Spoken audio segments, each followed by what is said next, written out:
Okay, we're here filming the second half of Mrs. Heloise Reed's teaching career. Our first video, we covered her going to school at Highland, going to high school at Highland High School, Asbury University, and her first teaching job at Pond School. And we're going to continue. She's just gotten married. So what year are we starting out? 1955. 1955. 55. And you might notice she's actually sitting here at Highland, and this is her old room that she was in for many years. Of course, it's changed a lot, and we got permission. And I'd like to thank the teacher. This is her room now. She was Mrs. Johnson, but now she's Mrs. Black. I'd also like to thank the principal, Mrs. Goldsmith, and the superintendent, Mr. Smith. They've all helped out in any way they could with this documentary and being able to film on school grounds here. And like I said, we left off. You've just got married. You've eloped. Well, I eloped. Yes, ma'am. And so I don't think we mentioned too much about it. So why did you elope instead of a church wedding? Okay. I don't know if I mentioned this, but I'll mention it again because it leads up to the story. A classmate I graduated from Highland High School with in 1951 bet Pete Reed that Mr. Duncan would not let him date me. He bet him he couldn't date me. Well, that kindly changed. He came down and met Mother and Daddy, and they accepted him. And then we had gone together about 2 or 3 years, and he used to take me to back to Asbury, to finish up my last year. And in 1955, I'll recover this. My daddy was a true farmer, and that's how he made his living. And he had cut hay in the 1st of June, and I was to graduate at Asbury College then. So I climbed on a Greyhound bus, which was the new highway, the old highway was now the new highway at 55, and went to Nicholasville on the Greyhound bus, got off of a bus, went to the Asbury Chapel, and graduated. And then I came home on the bus, Greyhound bus.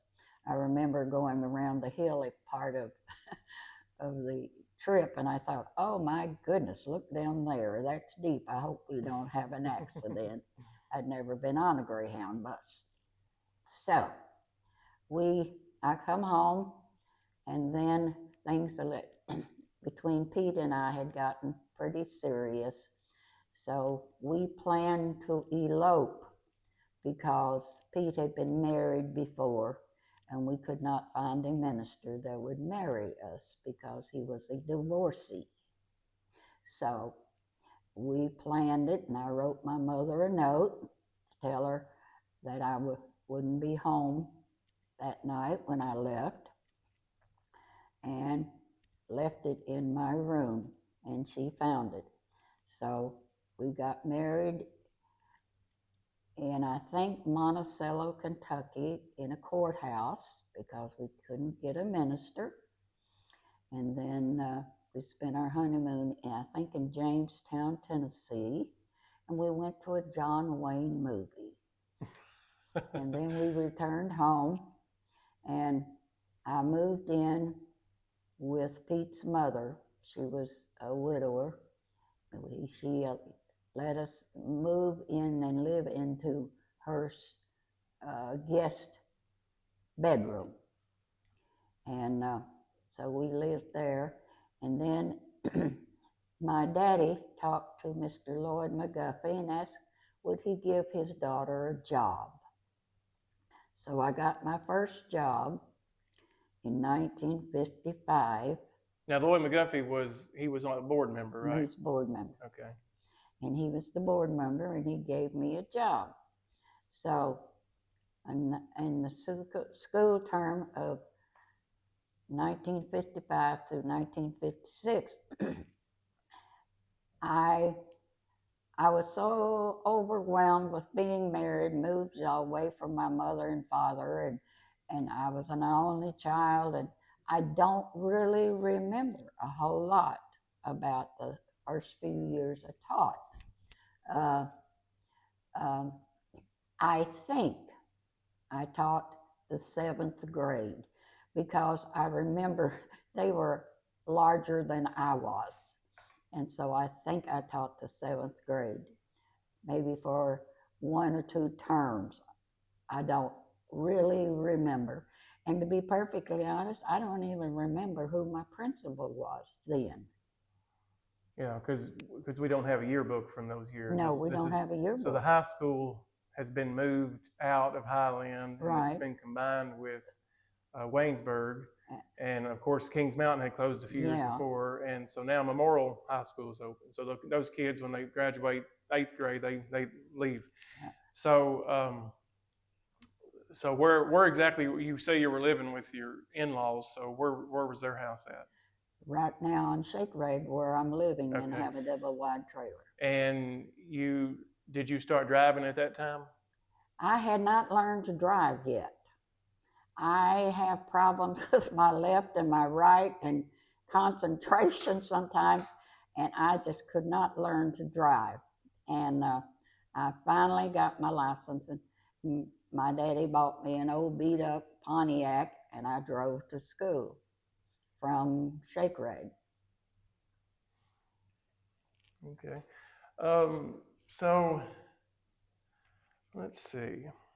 So when you've got your job back at you're back at Highland, and this is what you wanted. Right. I did not want to leave my community because I was a plain old country girl, and I did not fit in with the cityfied people. I'm not criticizing them. I'm just stating that I was the one that didn't want to leave my community. Yeah. Did you make any friends that you ever stayed in contact with at Asbury? I have no contact after I graduated. Yeah. I have no friends. I didn't make friends because I just I didn't. Were most of those becoming teachers? Was that your classes you took? That's what most of them. I learned when I got into Asbury that Asbury was a top-notch school. They were training ministers and missionaries and teachers, and I just did not fit in. Yeah. Good old country girl. And you said you came home every weekend. I usually came home every weekend, yeah. Okay. And if I didn't get a ride, Pete came and got me. Yeah.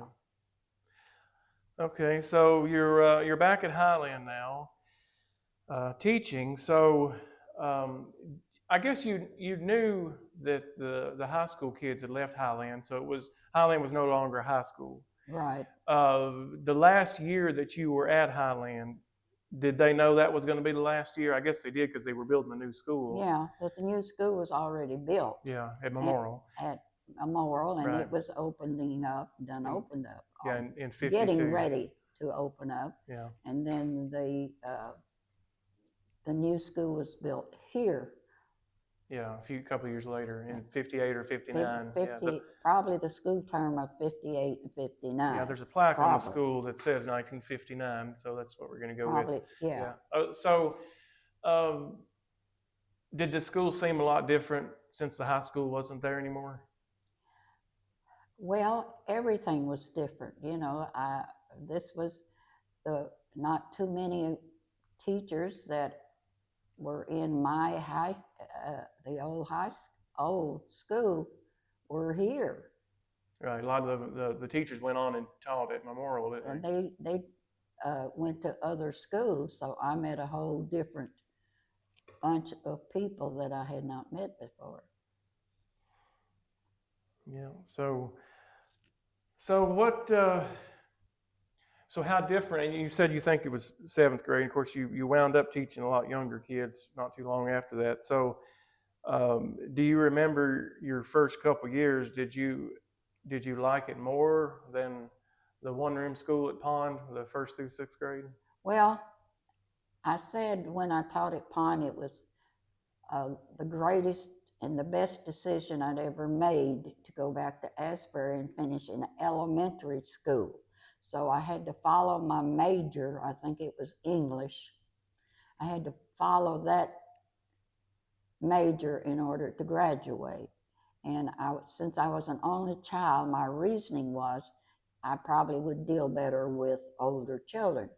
But it turned out that I bonded better with smaller and younger children.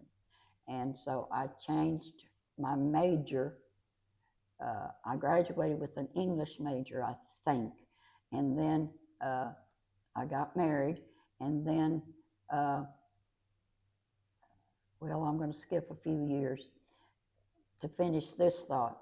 I changed and moved all of my credits to Eastern because I'd been taking classes. Anyone that was offered in the county, I went and took it toward my elementary degree. And then in 1960, I was to graduate from Eastern, and my dad and mother, and by then I had a daughter, Pete and I had a daughter of about 4 years old. So he did go to my graduation at Eastern and took me to my graduation. And this was in 1960, right before he died. Right before he died. So since you've mentioned him, I think we forgot to mention their actual names. So what was? Well, my father's name, I was amazed at, and I don't know the history of his name, but his full name was Egbert Hunter Duncan. And supposedly he received this full name from somebody in Garrett County. His mother named him after somebody in Garrett County because he was from Garrett County. Right. And my mother was Sarah Elizabeth Meyerkel, and she came from the Mason Gap area. Now, he was born in 1902 and he died in 1960. And your mother was just a little bit younger, born in 1910, and she lived until 85. Yeah, right. Mm-hmm. All right, so let's see. I think we can talk a little about when you were teaching at the old school at Highland. Okay. So when you had learned to drive, what was another one of your early cars that you drove? Oh, well, I always had a Chevy. Pete needed extra income, so he traded my yellow 55 Chevy for a ton truck. He began hauling coal and to add to our income. I understood that, but I just missed my yellow Chevy. What was the story you were saying about you put loud pipes on it one time? Oh, he had Hollywood pipes on it, and when one time I went to try to get my driver's license, I went forever, and the state trooper climbed in the car with me and sat down. He said, "Put your foot on the gas," and I gently pressed my foot down, and he said, "I said, press your foot on the gas," and the Hollywood mufflers started popping and cracking around the courthouse, in front of the courthouse, all over Stanford. And he got out and said, "Get the mufflers off of that car, will you?"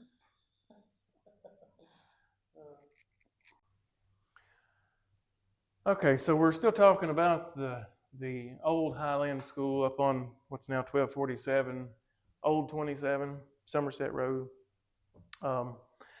So you said that you taught did you teach all the years that you were there on the stage?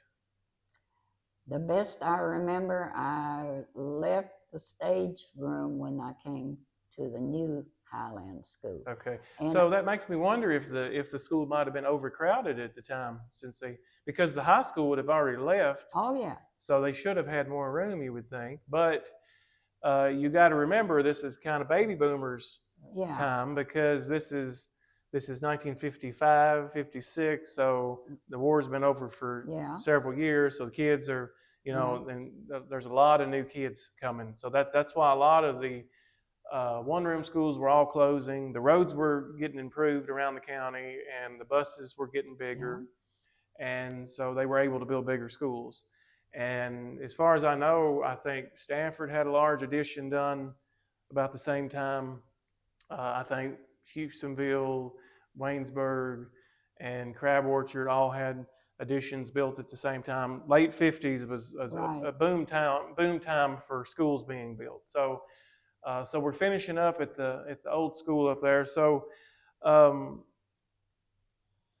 was teaching at the old school, was it everything you wanted in teaching? Well, I think it was an experience that I had gone to school for, and I felt that God, during my time at Asbury, had called me to be a teacher and I was allowed to change my course, but graduate from the Asbury with a degree, but not a teaching degree.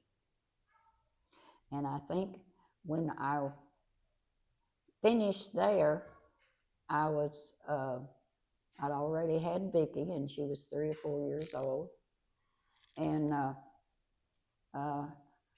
I was more settled. I don't think I was as scared or didn't feel capable of teaching, And I took the first job was offered because I wanted to teach.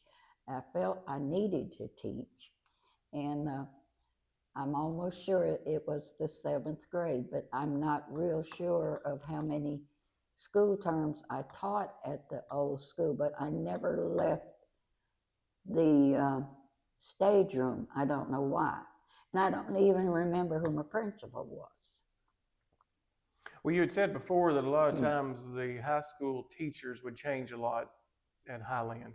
And so that would make sense. Maybe, they had lost their, they had lost their 7th grade teacher recently. And also they knew ahead that the school was closing. They had to find a teaching job. That one was closing and this one was opening up. Yeah. So let's. Had anything changed about the school from when you went back? Of course, the high schoolers were gone, but you were teaching now. Were any of the teachers that you had as a student, were they still, any of them still there that you remember? I don't think so. Best I recall, they had moved on, know. And why, I understand why the stage room was there, because that was the 7th and 8th grade classroom all that time. And then when you unfold the doors, I think 9th grade started, and then the high school area was down there. Okay, yeah, on the left. On the left, yeah. Okay. All right, well, so I guess we're about finishing up. Well, let me say, I was allowed to use the paddle in the old days. And you said you never had to do that at Pond School, no, the one-room school. They were they blended, those little first graders and all the age group, they blended together like a loving family. There was never any problems. I mean, it just was amazing. So your 7th graders, were there behavior problems? Well, not bad ones, but I guess I felt that I needed to paddle because they kept doing the same thing over and over. And Pete had a friend that egged it on. His son was in my room, and he would put up his son to ask me questions. They were old enough to realize I had gotten pregnant that year while I was teaching them. So he would put his son up to ask me questions, trying to embarrass me, and make just to play with my thoughts and all. So how did you do your pregnancy, and then when you had Vicky, how did you get another teacher to come in for you for a little while, or how that work? She was born in August, so she was born on August the 1st, so that was during the summer. So you were able just to start teaching right after that? Yes. So you never even took a break? I never have it on maternity. Oh gosh. All right. Well, is there anything else you want to talk about the old school at Highland? Of course, there's not many people now that even went to elementary school at that old school. I mean, you would already be a little up in age. Yeah. No, I guess we'll close the door on that one. So well, I guess we could say, how was it announced to you that they were going to build a new school here? Did they say, hey, we're going to build a new Highland school and move? Well, I wasn't really informed about things like that. I was just busy trying to keep myself a young mother and a new teacher, and I was just absorbed in my classroom. I mean, the future I didn't think of. I was getting one school term done, and then the next school term, and it was just an involvement that kept you busy. Yeah. Do you remember when you first visited the new school? Did you visit it when they were building it, or no? Or is this you came and just set up your classroom? And when they opened the doors, while we were shown our classroom. Of course, I didn't have any supplies. I didn't have to move anything like when I moved out of this room.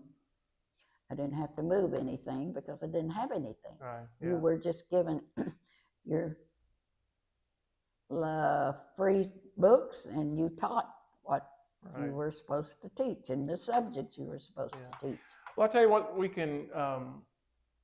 I guess we can finish up with the old school, and I've kind of reviewed some of the overhead pictures from the time, and it looks like the school was torn down at least by 1960. And we think that the lunchroom possibly was left because it was a basement room, and we think there was a house built on top of it that's still there. It's still partly and there's there. Another house been built on the right side of the south side of it that's still there, but it was torn down within a couple of years. So I'm just assuming that the building was not in great shape, or somebody would have kept it. Well, it was an old building, and it was all wood, and I mean, it didn't have furnishings. It was just a room. You had your room, and you had 2 chalkboards.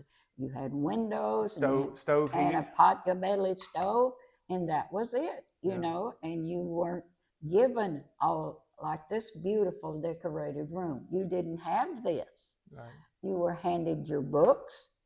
And like I said, the bird book was your attendance book, and that was it. Yeah. Yeah, and it never got modern amenities. It never had bathrooms installed or anything like that up there. No. Just outhouse. No. Yeah. When I left, the outhouses were there. I mean, I will mention that I lived a few doors from the Highland old school when it was torn down. Okay, now so you can just get us up to date. So you had lived with your in-laws at basically where you live now in Shake Rag. So then you moved from there. Where did you go? Okay. My daddy did approve, and my mother, they learned to love Pete. He had a good personality. And Pete farmed. And he farmed and took care of his mother. And Daddy first bought a piece of property down from the old Highland store that Wayne Smith's father run, and had a little grocery store and gas pumps. And there was a big garage attached to this building, and Willie Clarence Reed, I think I said this maybe once before, I don't remember, and he run a garage there, and we had 2 rooms, and we lived there several years. And as my father got money-wise, he was where he wanted to be. He bought us another farmhouse, a very small one, beautiful house. It was the Houston Brown Farm on Old Highway toward, I forget, tell me. Is this the one toward the south, toward Maple Swamp? The South, Yeah. Maple Swamp Road. Yeah. And there we had a house, and we milked cows, and that was in the 60s because I graduated. I've regressed a lot. That was when Daddy and Mother and we all went to graduate in 1960. Yeah, and your dad went to that graduation. And he went to that graduation. But you said that Pete couldn't go to the graduation. No, he had to stay home and milk cows. So he wasn't. He really wasn't very happy. He didn't like to milk cows. I enjoyed it. It was relaxing, but I understand why, because after a whole day work on the farm, who wants to come home and milk cows, you know? And then I'll go to 1960 if you don't mind. My father, we lived on New Highway 27, one house down below the Methodist Church, and he was sick, and he was going to the doctor, and Vicky was 4 years old, I think, and he said, "Would you go in the house and get me a handkerchief?" And so she went and asked my mother to give her a handkerchief. Papa needed a handkerchief, and he went to the doctor at the old First Hospital in Stanford on Main Street. And that night he had a massive heart attack and didn't live through the heart attack.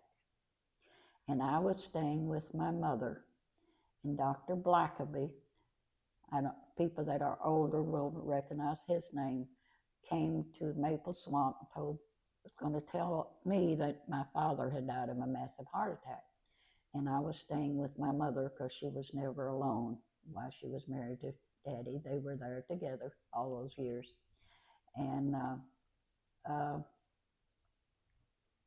he then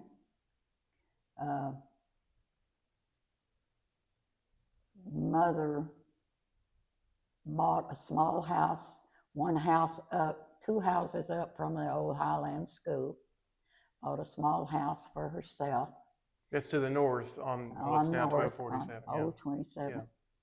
And Pete and I moved to the farmhouse on the New Highway and ran the farm. And then his mother became sick, and we had to move back. We moved her with us and took care of her till she passed away. Yeah. So, okay, and then I was still teaching then. The whole time, yeah. At this building. Okay. So, so just to finish up about the old school up there, and you had moved into the gas station. We had said before there was about 4 or 5 gas stations in Highland, if you count all the way through there. Oh yeah, the little building I didn't get to tell you that was in front of the old Highland School. Straight across there was a little building, just a little bitty building, maybe big as a closet.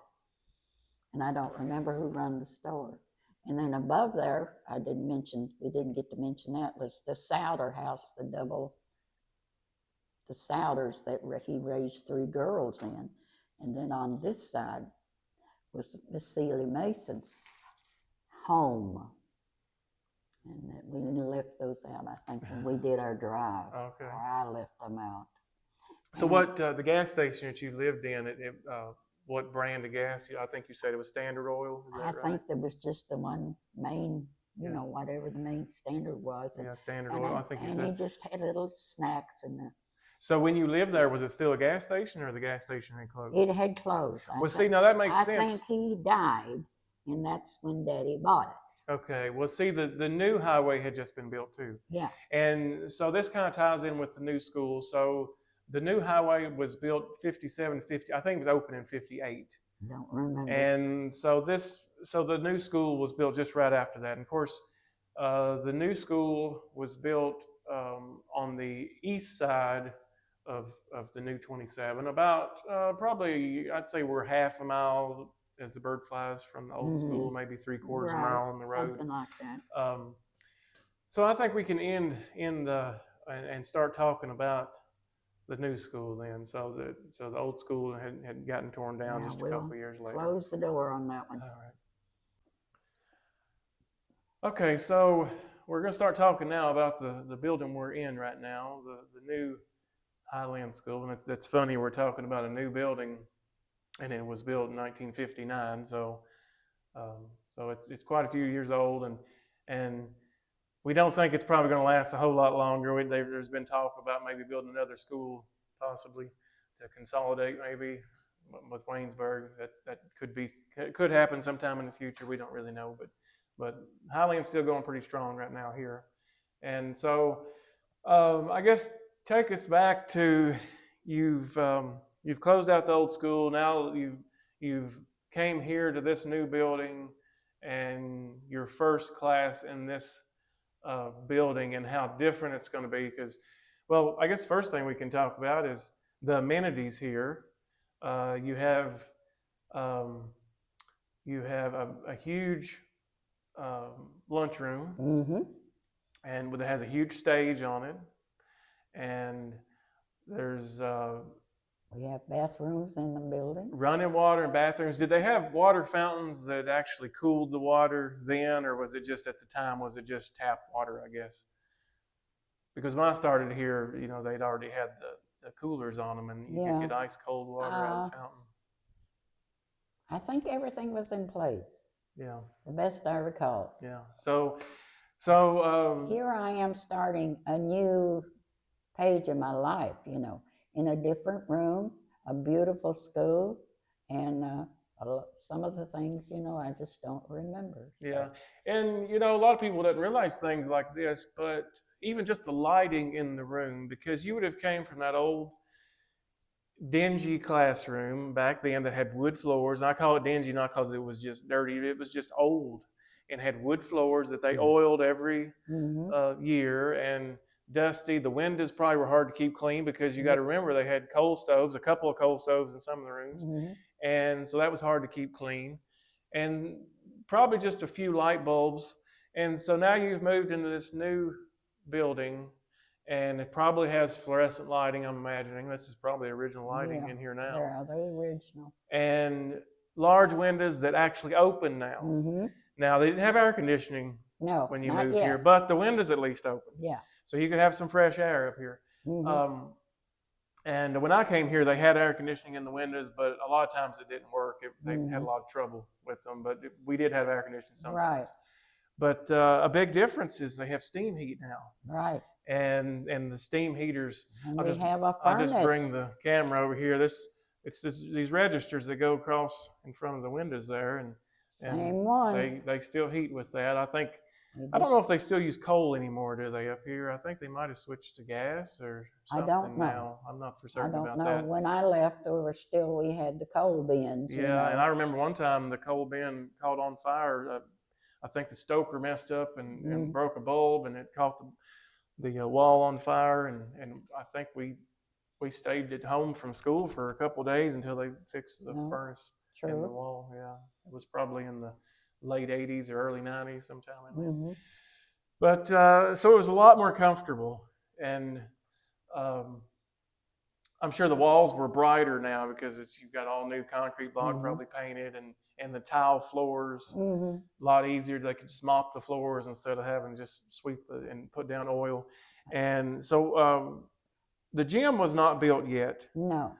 And but they had a playground. We You have said, plenty of playgrounds. and so you went from basically having a teeter-totter and dirt to play on to now you've got. Now we've got playground equipment because we had a strong PTA, and the PTA bought, playground equipment, and uh, we had playground on both sides. On my left side was a playground. We had seesaws and Now this is on that's the one. west side, Okay. and that's toward the highway. Yeah. Now I remember seesaws, and I Also, remember merry-go-rounds. 2 merry-go-rounds, monkey bars, and slides. We had all of the equipment Swing sets. and everything there. And Yeah. then in the back, there was the baseball field. We had baseballs. Yeah. Softball, rather, not Yeah. baseball. Softball field.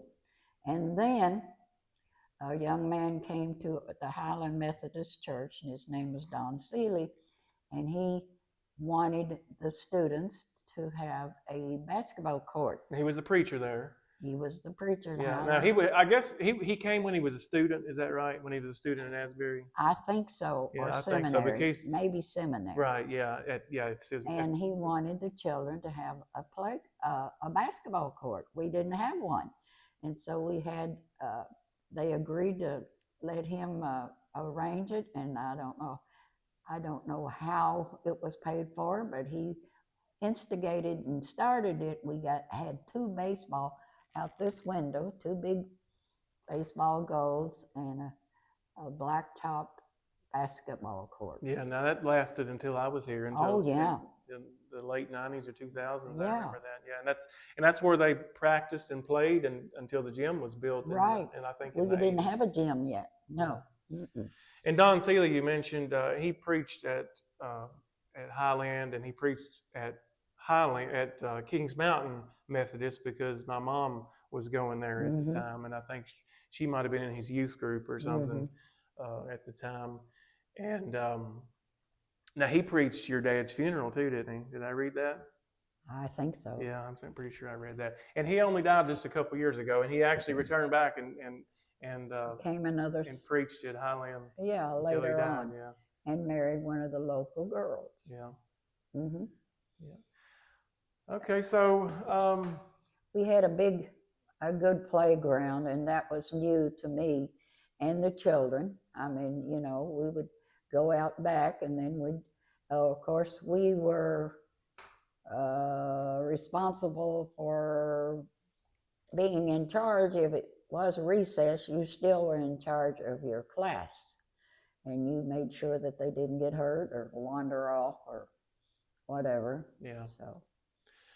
Yeah, and I remember. See, I never had you as a teacher, but I remember because they would have several classes out there at the same time. So you know what I'm going to ask you to do, right? So I remember you always had this particular thing you would do when you wanted your class to pay attention or you were ready to go back in. You had a little thing you would do with your whistle. You want to try to do it. Now, if you were at Highland around Miss Reed, you remember this. I don't know if I can do it now. She had that little whistle, and when her class heard that, they knew to look up and find you. Line up and line in. Yeah. And walk in. Yeah. So what else do you remember? Do you remember being overwhelmed when you came here? Because this was such a nice building. I mean, it was just like that where I had started, and now I reached a top goal. This was, I came and I stayed here until 2000. I went through. Well, now you taught full time until 2000, and then you substitute taught. Right. I think these are the principals that I had: Tommy May, Hanson Roberts, Roger Meek. Yeah, Roger Meek was there when I started here. Mr. Thurman and Mr. Yaden. Yeah. And in this main spot,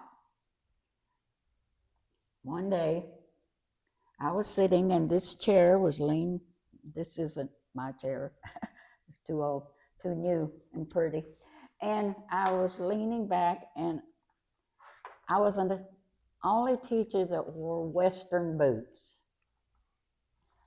And I was leaning back, and I had put my feet on the desk, crossed my legs, and was relaxing because by this time, I've skipped a lot of space and time, that we had a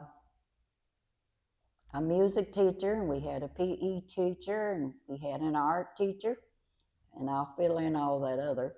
And I was sitting here on my desk with my feet crossed and leaned back, and my door was open because my students were at a special class, and in walks Mr. Meek, and he looks at me and said, "Are you comfortable?" And I knew, I thought, what am I going to say? And I said, "Yes, I am." And that was later on in years, because Tommy May, I think, was my first principal. Yeah. And maybe Mr. Hanson Roberts, and Mr. Meek, and Mr. Thurman. Mr. Thurman brought a lot of change.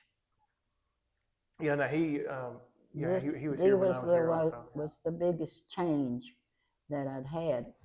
And I had been in this classroom for several years, this main classroom right here. And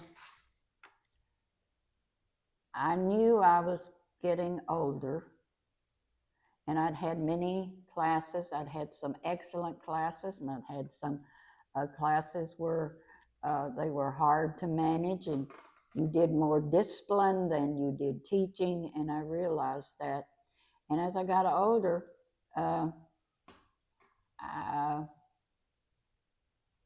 I had lost my mother in 1985. I had lost Pete. He became very ill with emphysema.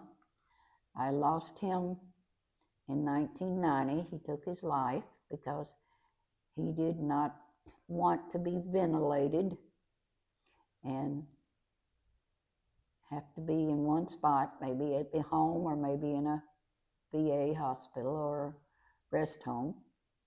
So he took his life in 1990. I had gotten through that by the grace of God. And then I reached, I'm going to skip a lot, 2000. I was a Title I teacher. I was a remedial teacher. I had a building out back. I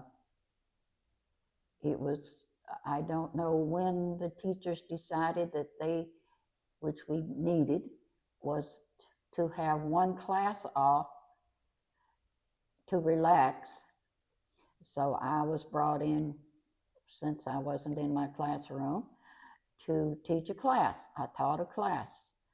I had copied papers, and I taught a class, and that gave the teacher a whole full period to relax. And then in 2000, I prayed for about a year or two. I thought it was time to retire. So in 2000, I retired.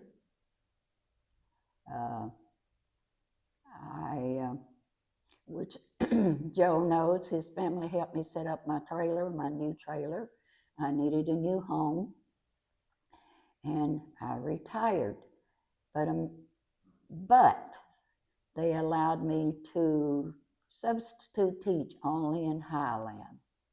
So since I had lost my husband, and I still had his red pickup, so I drove his red pickup to school, and Vicki drove my car to work.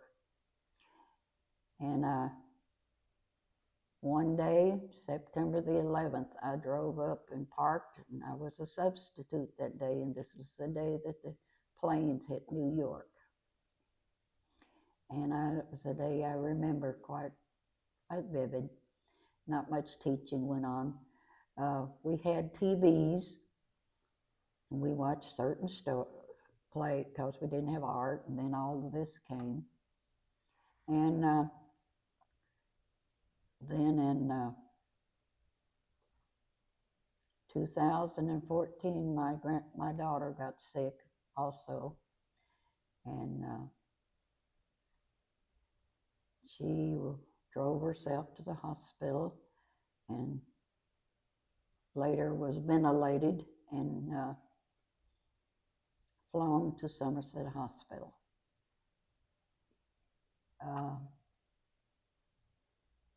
She died 2 days later. And by then, I was ready to hang it up. Well, you had a lot of years. I had a lot of years. Yeah. That God blessed me through. And that was in 2014. So you basically taught from 1955 to 2014. To 2014. Yeah. They tell me I taught 46 years. Okay. Because you had started at Pond, then you went back and finished. Pond, yeah, and you finished Asbury. I had many students. I had probably a lot of my students live on Shaker Egg, where I have my home now. And I loved every minute of it. Okay, you had mentioned all the principals that were here when you were teaching full time. Mm-hmm. You subbed a couple years, and we're going to go back and talk a little bit more about your teaching days here. You subbed here, and you mentioned Mr. Yaden, and Mr. Carrier came after Mr. Mm-hmm. Yaden, and you subbed for him. But you had quit teaching when Miss Montgomery came. Right. Is that right? Okay. Right. And Miss Montgomery, you had her as a student. A student. Okay, and her mother was Mrs. Miss Beulah Lewis, and I had her for a couple of years, and I really enjoyed her. And I guess having her is the reason I didn't have you as a teacher. Right. Because I had her, I think, second and third grade. Yeah, and you hit that time when they grouped you according to your IQ. Oh, well, that's good to know. Yeah. Well, I mean, you don't have to. We won't tell that. Okay. So, but then, of course, Miss Goldsmith is here now after Miss Montgomery retired. So okay. We think that's all the teachers that, or all the principals that were here when you were teaching. So, okay. So, something I didn't mention, when the new school opened, we're talking late 50s. I think all of the one-room schools had closed in the late 50s. So we're talking Softly School, Neels Creek, Ottenheim, Maywood. That would be Softly, right? Probably. Yeah. And then like I think Chestnut Ridge. They might have had a school out there. Then we mentioned Mount Moriah, Pleasant Point. And that's just some of the schools around here that off the top of my head I can name that had closed, and just a couple of years before that. So the class sizes had gotten a lot larger, and so they needed a new school. So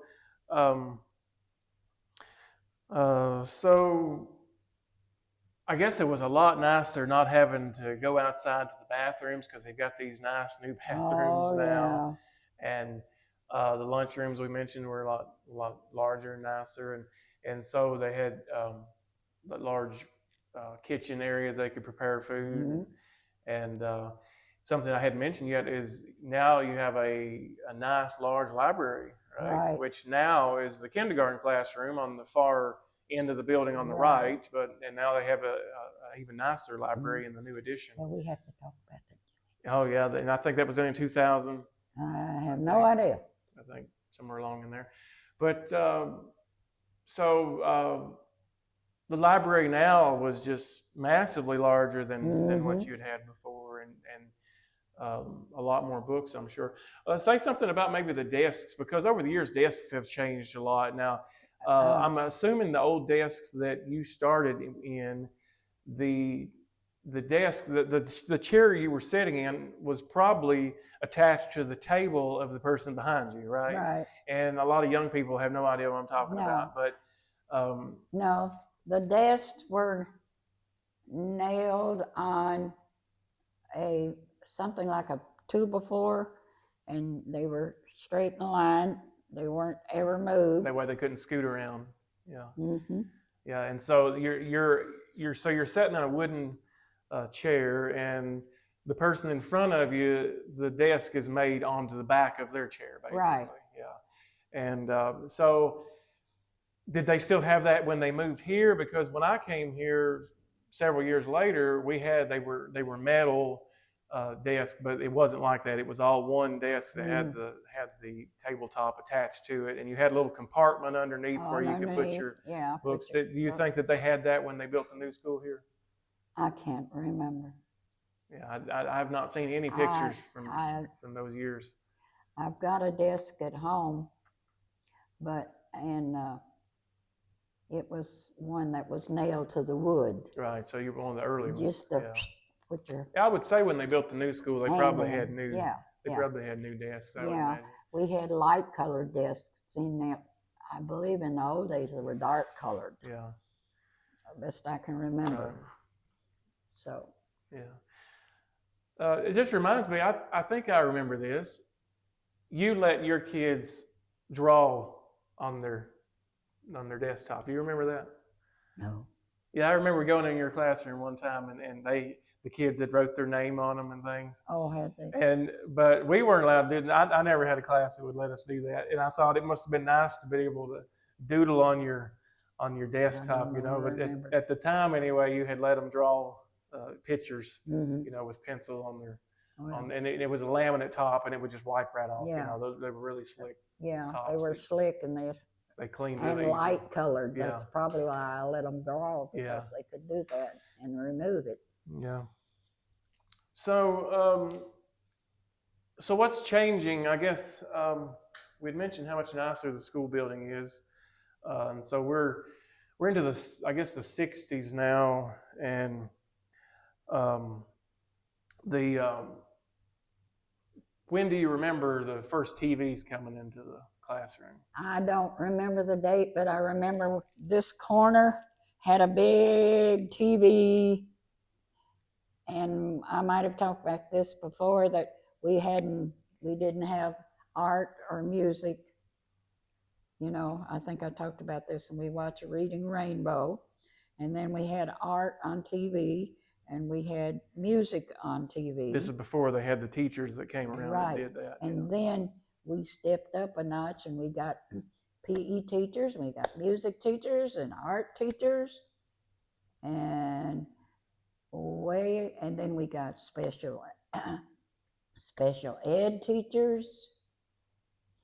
And well, of course, we got to go to the library on our own and choose a book, and they read us stories and showed us movies, and that was all new to us, And then came a new thing, which was vocational environmental education, and all of this got introduced to us.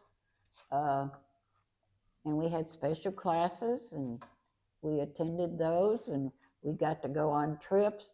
I found pictures. I was going to bring them, I forgot them. I remember taking a group to the dinner train. We rode a bus, and we got to ride on the dinner train, and they served us a little snack on the dinner train. I don't know what year, but it didn't have a date on the pictures. Well, I think that dinner train started in the late 80s, early 90s, somewhere along in there, I think. That's when that started. Mm-hmm. Okay, well. And we did take trips. You had to earn your trips. We didn't talk about how we had furnished our classroom, but the PTA was an active PTA, and we had fall festivals, and every room was open, and the teacher was responsible for choosing a game and Yeah, I remember the fall festivals. They were always big. and it was, well, in those days everything was well behaved. You didn't have to worry about a disturbance or something. You know, it was just a fun time. I also remember when we had the science fair. Oh Everybody yeah. did their Oh, the projects and science. set all the projects up Oh in the yeah. hallway, and of course people had the volcanoes that would Oh erupt, yeah. and That was the big thing then in the yeah, I think I science. did one time I did a filter that put sand and gravel and things in, and I ran water to try to filter it out, Uh-huh. and yeah, I remember the fall festival was big, and they had a haunted house one Oh time in the yeah. library, I Oh think, yeah. and yeah, those were always big. And I mean, to me, the years I spent here was like a family. You know, I lost loved ones. Everyone else, you know, they lost maybe a loved one or a grandparent or something. And we were just a family. We all liked each other, really liked each other. I have a friend now that I talk to that been my friend since she first moved in the back room back there, the first grade room. We talk, and You went to church with several of the teachers here too, right, for many right, years. yeah, Miss Singleton, Betty Jo Singleton. I went to church with her, and we got along. I mean, I don't ever remember a crossword between any of us. You know, Yeah. that we liked each other. We just downright liked each other, and we got along. And if some group, I had several unmanageable groups. I really did. And it seemed like they all got together for me. So. Okay, well, we can talk about behavior in just a second. Oh yeah. Okay. So, okay, some more changes that had came about, I guess, in the school. Um, so, what about we talked about TVs? What about projectors? Of course, when you started, and some kids might not even hardly know what I'm talking about now that they've got TVs Right. everywhere and screens on their desk and everything. But when I came, projectors were big, and they had the what they call transparencies. Is that right? That right. they put on the projector and it put it up on a dry board or well, back then it was a screen you pulled down. We had a screen we pulled down. Yeah, it was mounted on the blackboard, and you pulled the white screen down, and some teachers even had, that was probably the first dry erase markers that I saw, because they would write on those transparencies and put it on that projector, and it would project up behind the younger kids will have no idea what we're talking about now. And then see, they took the blackboards out to put whiteboards in. Right. So dry boards rather. Yeah. Yeah. Yeah. And that was kind of happening when I was coming. So that happened in the late 90s. Right. But and younger kids won't even realize how fun it was to get to take the chalk erasers outside and get to beat them together. Beat the dust together. Yeah, beat the dust out. Yeah, because they would get clogged up with chalk and they wouldn't work anymore. Yeah, and they would make smears on your blackboard. Right. So if you were lucky enough, the teacher would let you go outside with those couple of erasers, and you could beat them together and make a huge cloud of dust. Oh yeah. You could throw them against the wall back there and make a big spot on the wall. I've done that many times. But so yeah, that's a little bit of change. And of course the pencils, even, you know, back then we had the pencil sharpener that was mounted on the wall. Chalkboard. Yeah, they were mounted right up at the trim around the chalkboard there. Yeah, but now we don't. Yeah, they don't have that anymore. They don't have wood. Yeah. No, have pencil. No sharpeners, I see. No. Oh, we have electric sharpeners. So. Yeah, and I remember sometimes the rowdy kids, they would take a pencil and go up there and just chew a brand new pencil all the way down to the eraser. Yeah. and ruin a brand new pencil. Right. I've Right. seen that many times, and of course they get Yeah. in trouble if they got caught doing True. that, or they would break the pencils, Yeah. between their fingers. That was a game they'd play. But Yeah. so we haven't got the computers or anything like that yet. Oh. Um, so when you were still here, did the computers had? I remember we had a computer lab that started in the Oh, yeah. library. It was about 6 or 7, 8 computers Right. in the library. Right. And And then they built a computer room and hired a computer teacher that we had computer class. yeah, We had computer classes. yeah. That's something I hadn't mentioned before that the new school had is an office, because old school didn't have a principal's office Mm-mm. or a secretary's office. Did you even you didn't have a secretary at the old school, probably, did you? The teachers had to keep all their own records and We everything. always kept all of our records, and Right. that was the first opening exercise, as we call it.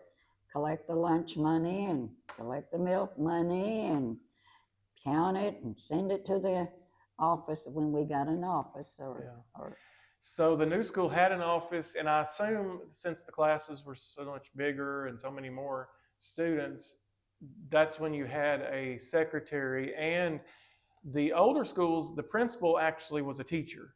mm-hmm. He was I say he because it was generally man. Right? Yeah. And he actually had to teach the Right. classes, and so principal wasn't his only job. He was a teacher and a principal. No. But when they came here, did the principals teach anymore? No. So the principal had his own office up there, He's, and it had a secretary's office, and then an attendance officer. yeah. And then we also got a school nurse. Yeah.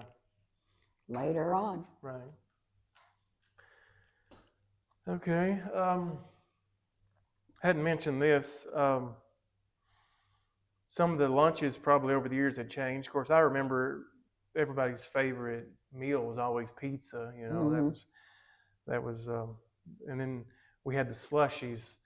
They'd set up the machine. I don't know if it was once a week or how they did it exactly, or maybe every day when it was hot out. But they had the slushy machine. I think it cost 35 cents. Right, and we didn't have a Coke machine until later. Yeah, I remember. Yeah, the Coke machine came later. Yeah. And I think they had a timer on it where you could only buy the drinks at a certain time in the afternoon or something. But then later they did the Kona Ice truck that come by. I guess they kind of replaced the slushies. Oh yeah. When do you think that the milk cartons started? Because they were always here when I came, but now when you started, they didn't have milk cartons. Everybody had to bring their own. Yeah. And they just drank water. But when do you think that started? I don't remember. Here. But, I hadn't thought about that. Yeah. Yeah. Okay. Now somewhere along in there, let's see, a new gym was built. Yes, we got a gym. And that's probably about the time when maybe PE classes started. Right. I can't imagine them having PE classes in the lunchroom. No. And I do remember.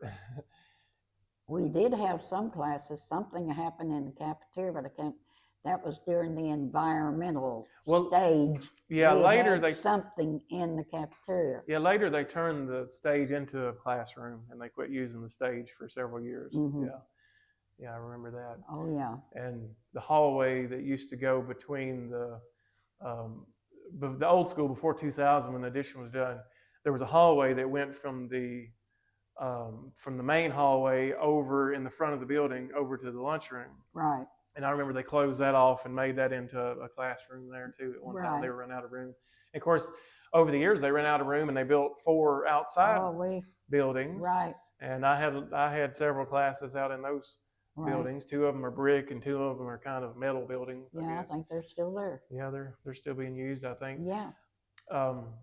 But something I was going to say about the gym, when it was built, we would go in there sometimes. They would be really cold.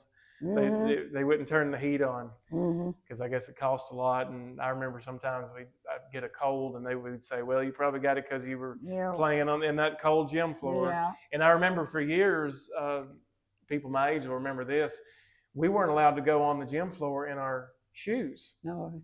It had to be sock feet. Right. And so when I went here anyway, because they were afraid it was going to scuff the floor. Mm-hmm. They said only certain brand gym shoes could Oh, be yeah. used. We So were all of our cautious. PE classes were done in sock feet. So that was Right. fun. Yeah. Slipping around in sock Oh, feet. yeah. Sliding across the floor. Yeah. Yeah. But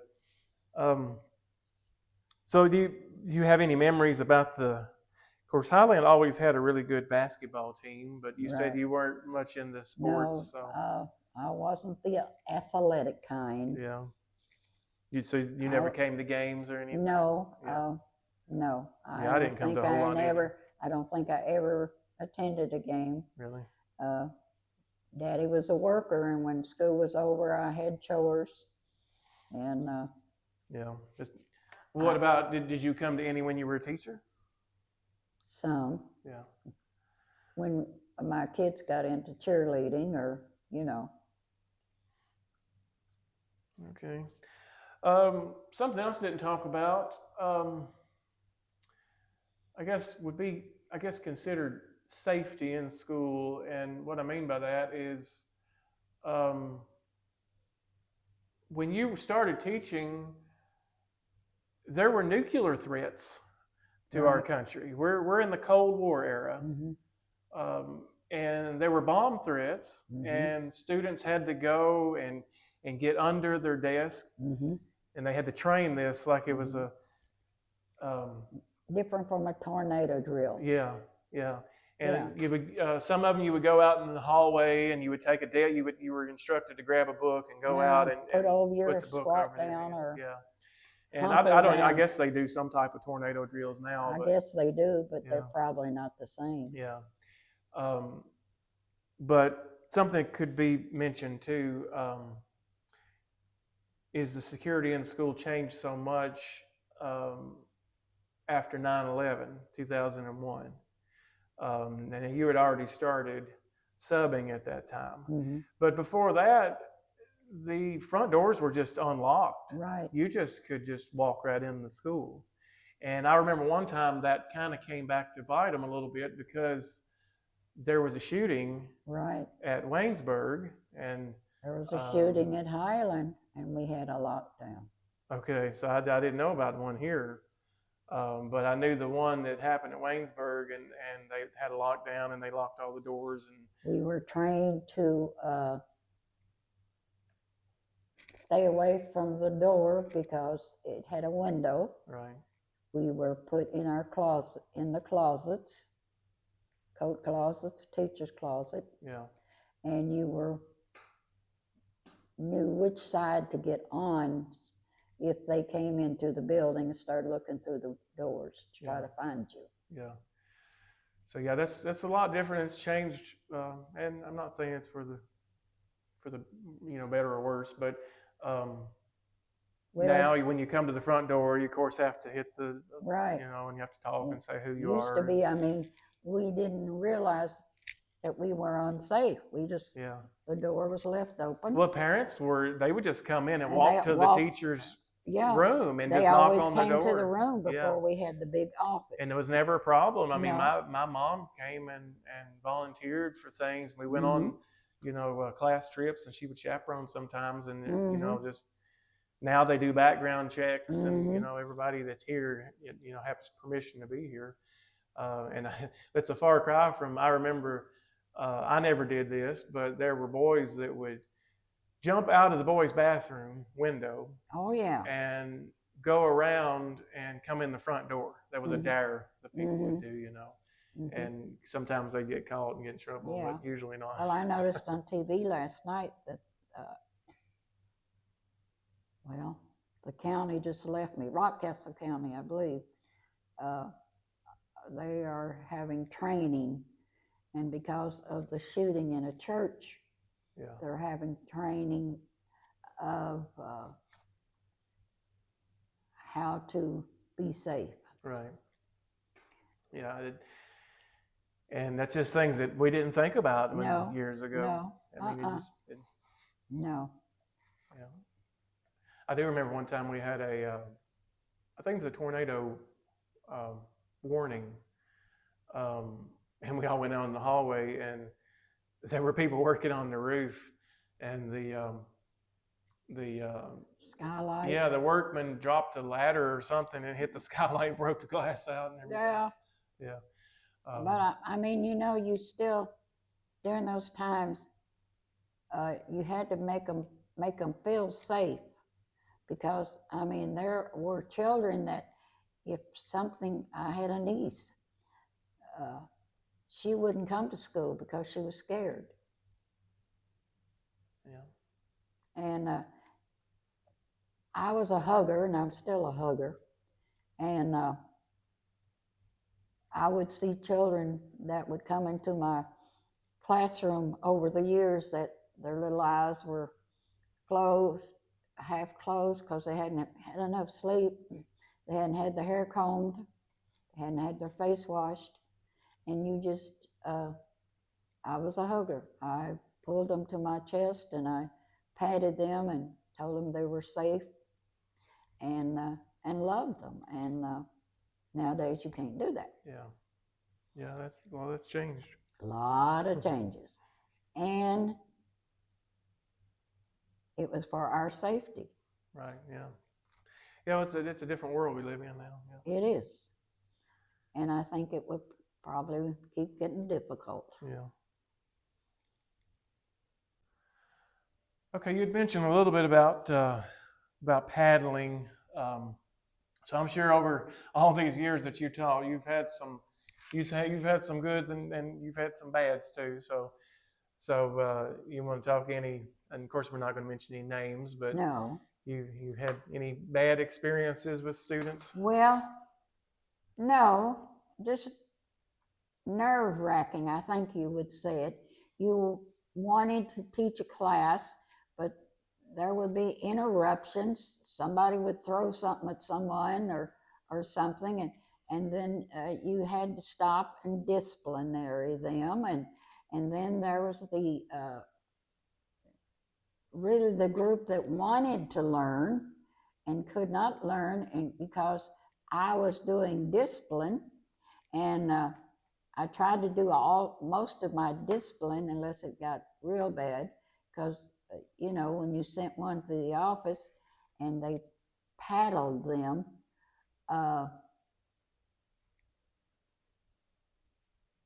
you didn't know if they were going to be treated well or they were really going to be paddled hard, and you didn't want to feel that you caused them to be hurt, because some people, I mean, they lose control. Yeah.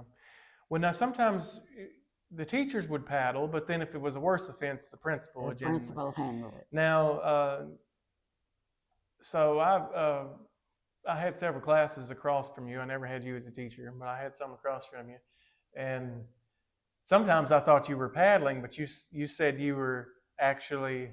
A lot of times, my paddle, I think, cracked because I just tapped it on my desk. Yeah.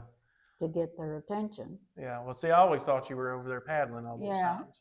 And a lot of times, I could get control of the class, but I had to get their attention to get them quietened down. Because when you're outside having a recess or they came back from special classes, it took a while to get the control back and get calmness in the classroom. And I usually tapped the paddle on the corner of the desk. So this kind of ties in with that. You've probably failed a couple of students over the years. Have you ever failed a student more than 1 year? No. I was asked to fail a student one time. So he could play basketball longer. Oh, I think, yeah, that goes on. Yeah.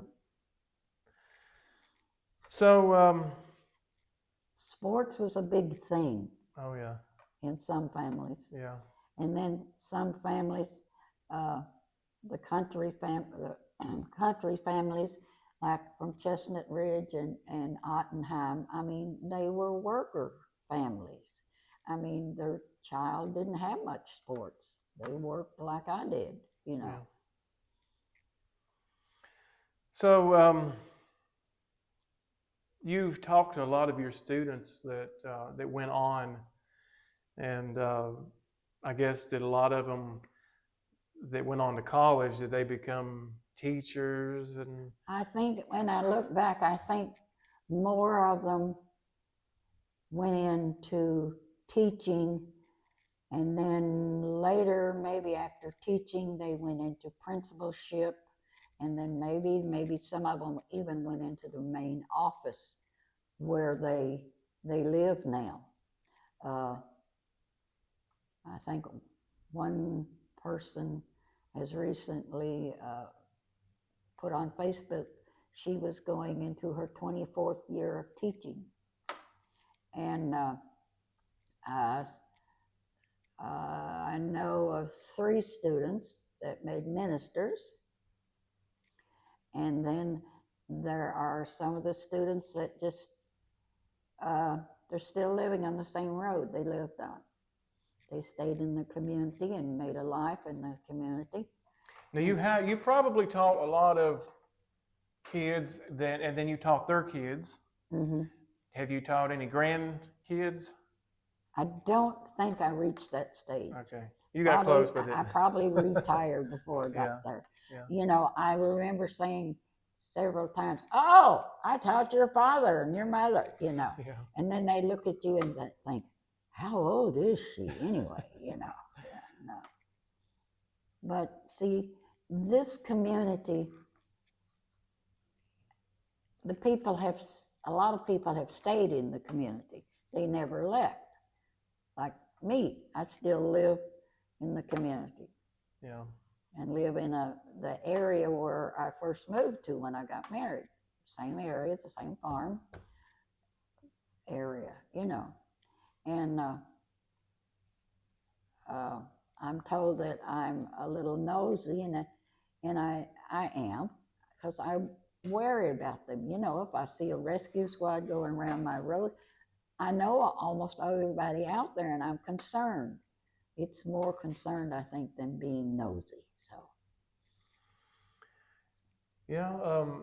Well, so finishing up some more things about what has changed over the years. Of course, computers. Well, computers was the thing that changed my life. I just could not, I could not do the computers. I just could not. I could not transfer it over to the dry board and put my lesson plans on the computer.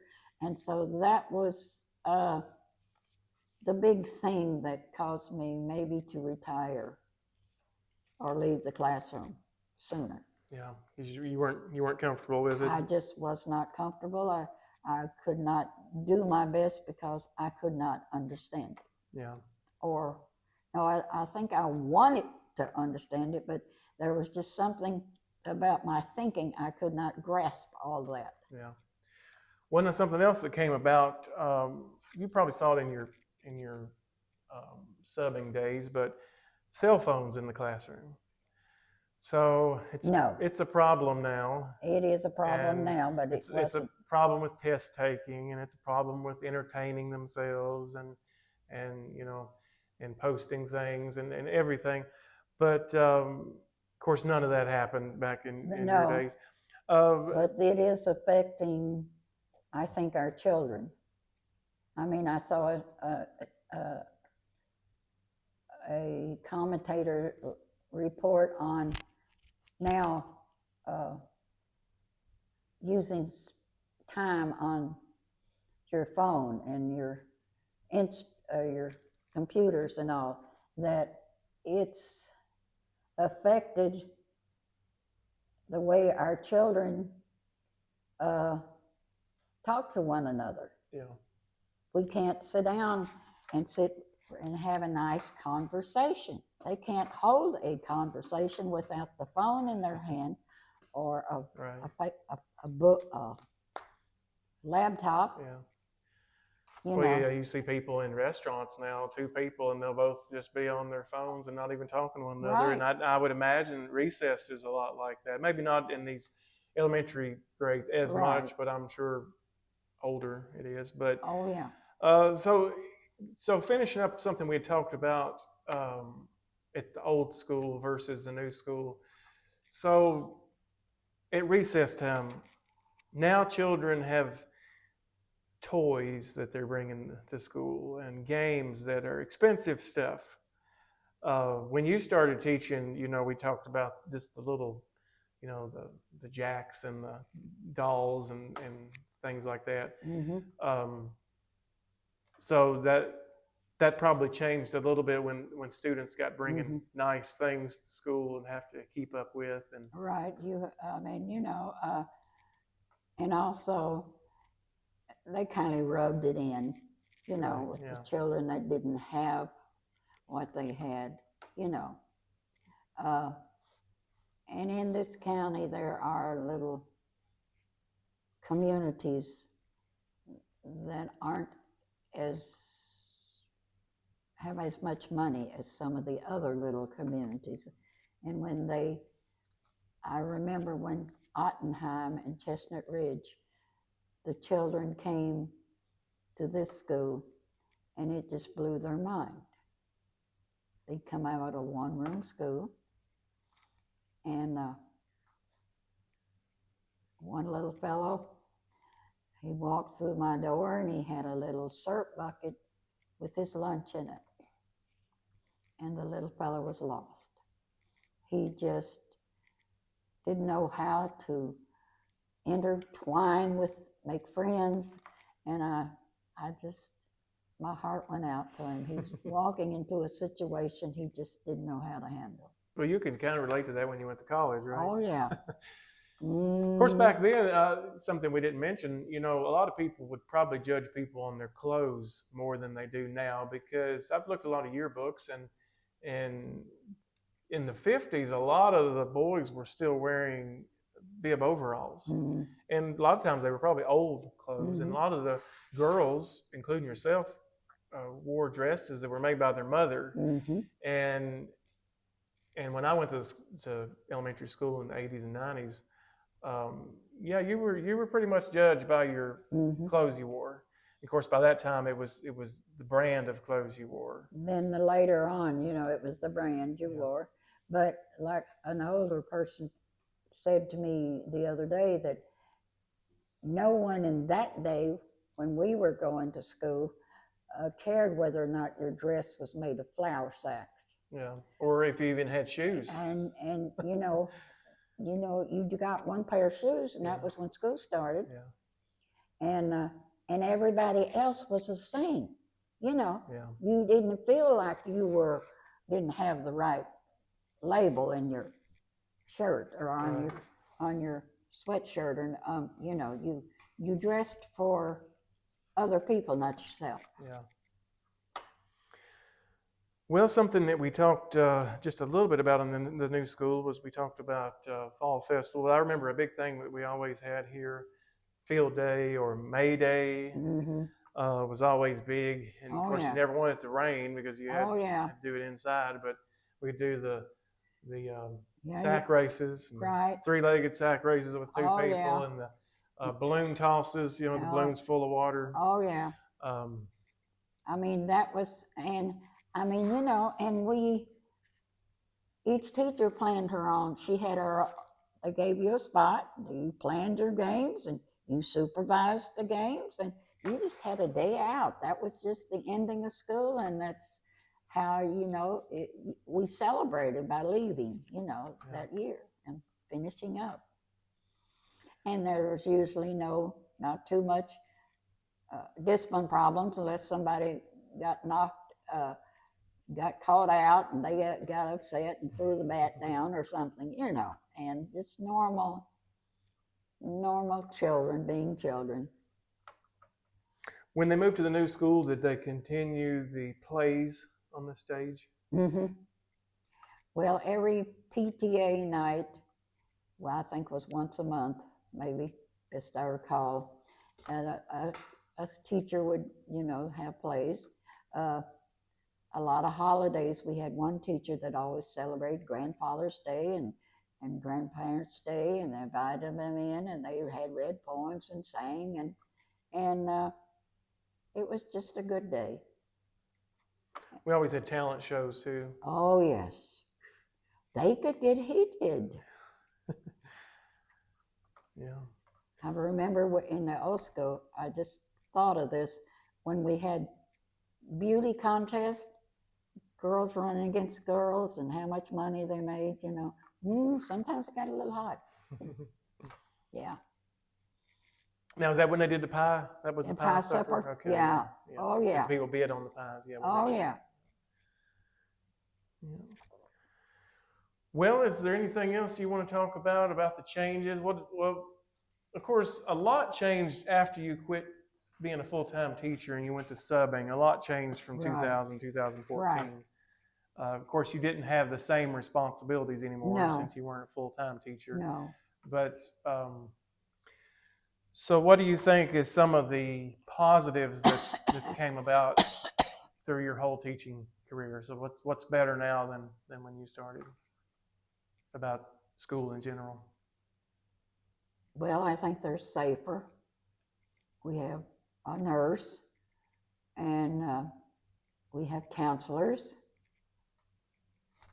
and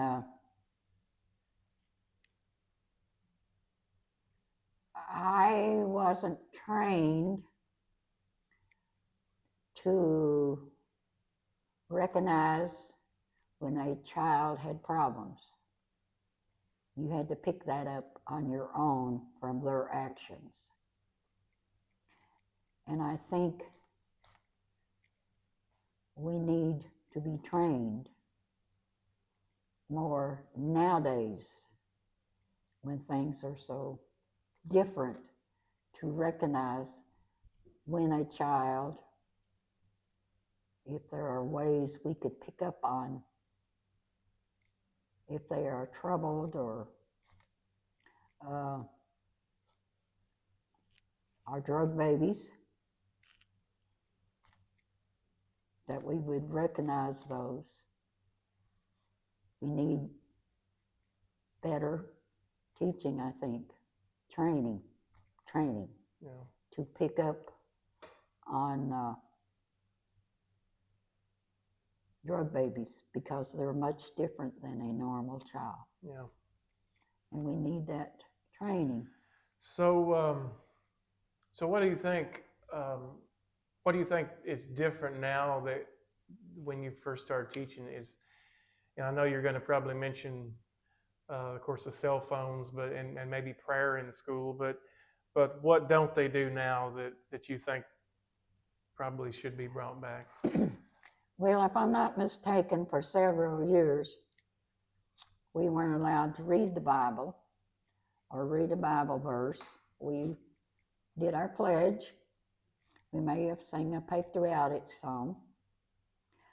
But now they are having the quiet time, I think so many minutes at the beginning of the day for quiet day. Yeah, I think they still do maybe the Pledge of Allegiance. And Pledge of Allegiance, I would say. Yeah. And at one time, we all had a nice big frame of the 10 Commandments in our room. I have mine. Yeah.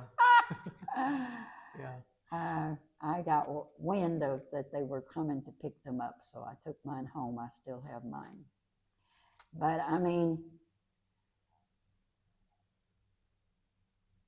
I know a teacher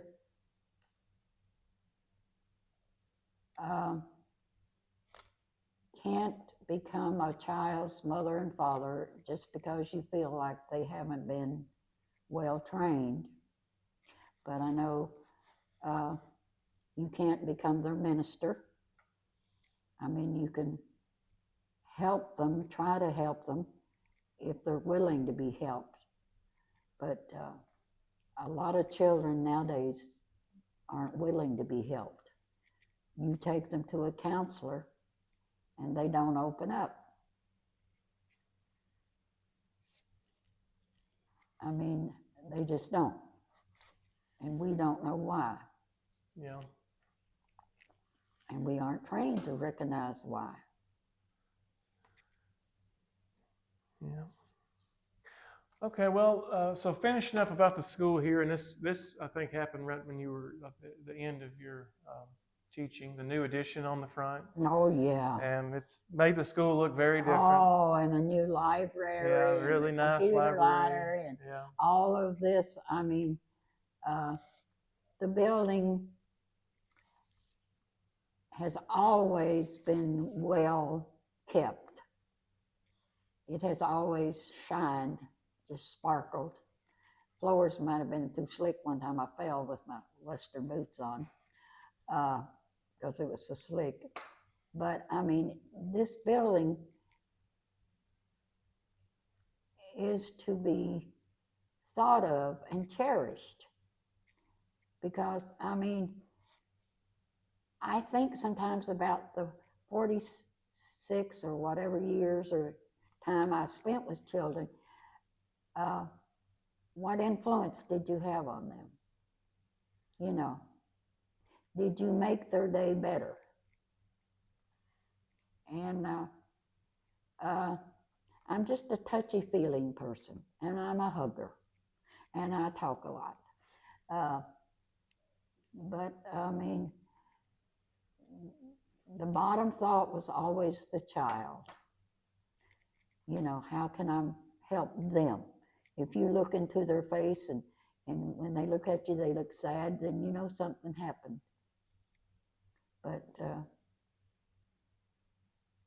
we have to draw the line of being their teacher. Mm-hmm. You're here to teach them to be a better person, but also get them to graduate from school. Okay, so the elementary school changed a couple of times as far as grades.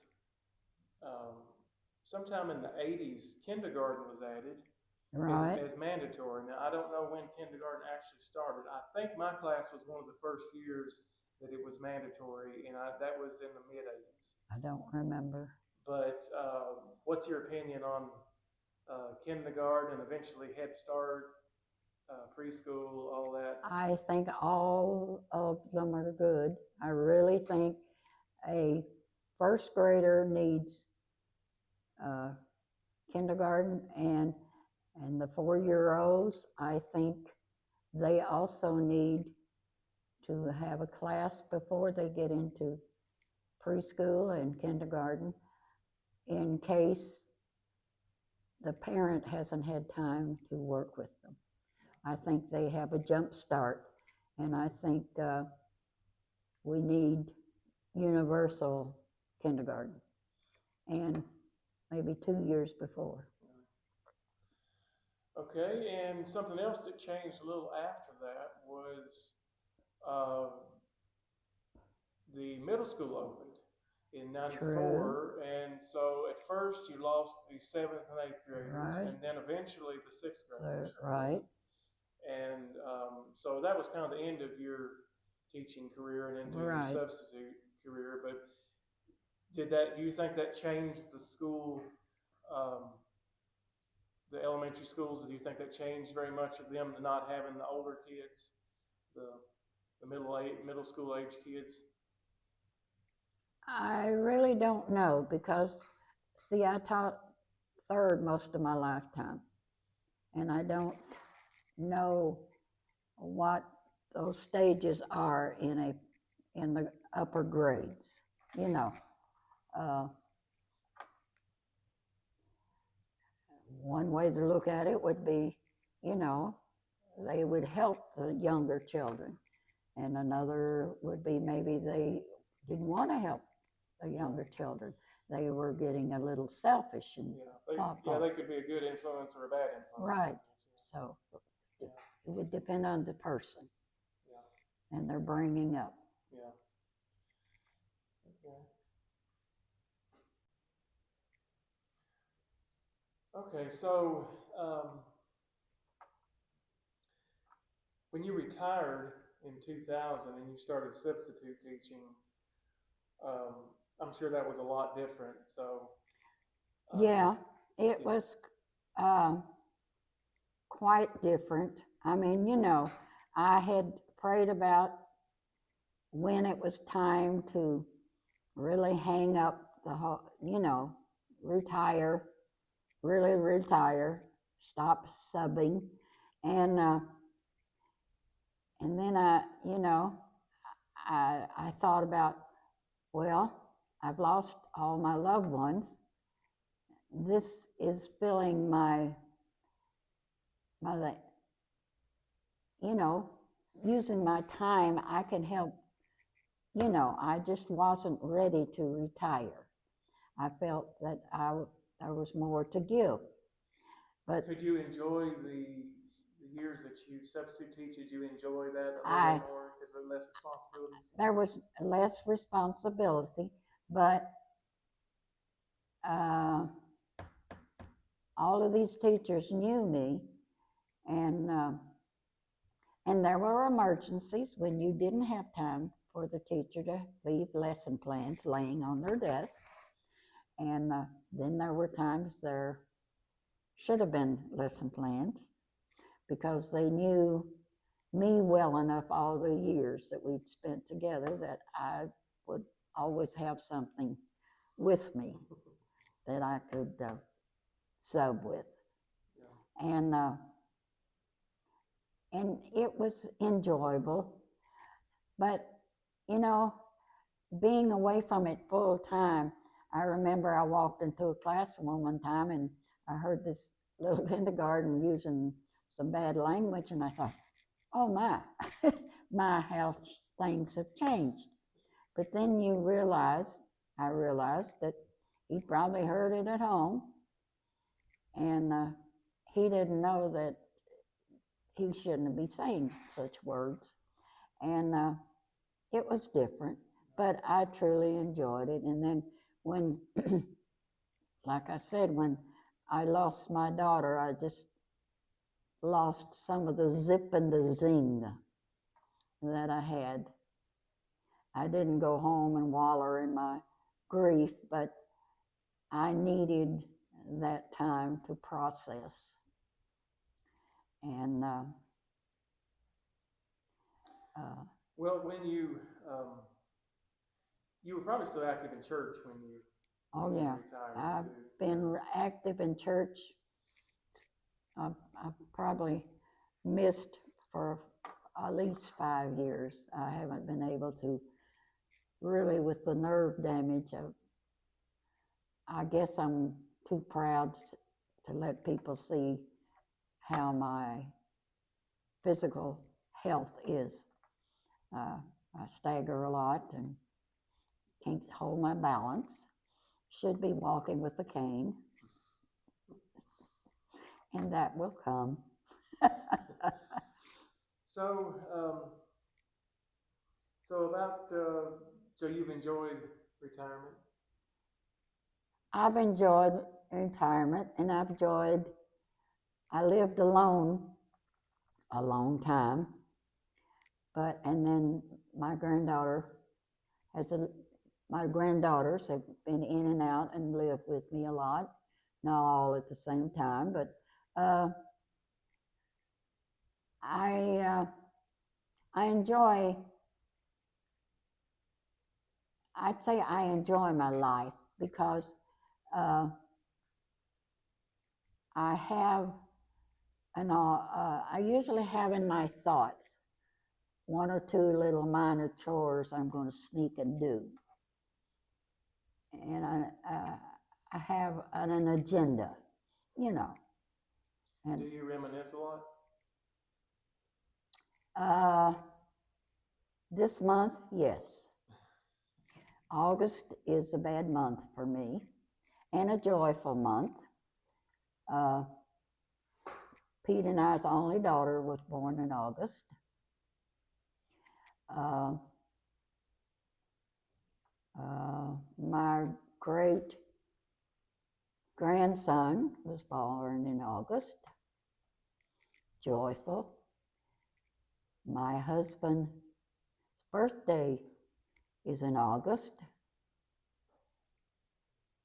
He took his life in August. Our anniversary is in August. And August is a difficult month to get through. I get sad. I don't go down a rabbit hole with my sorrow because God gives me an outlook. Someday I may see some of them. And I'm not bored. I have a cat, a big old orange cat, and a little kitten I just got. Whoo! She's busy. And I enjoy life because God gives me a good outlook. I never let myself get too sad. So, okay, I guess we're kind of wrapping up now. So, do you ever second guess your career choice? No. I think God led me in the right direction. He knew, that I was a country old girl and I wanted to stay in my community, and He led me into something that I'm proud of.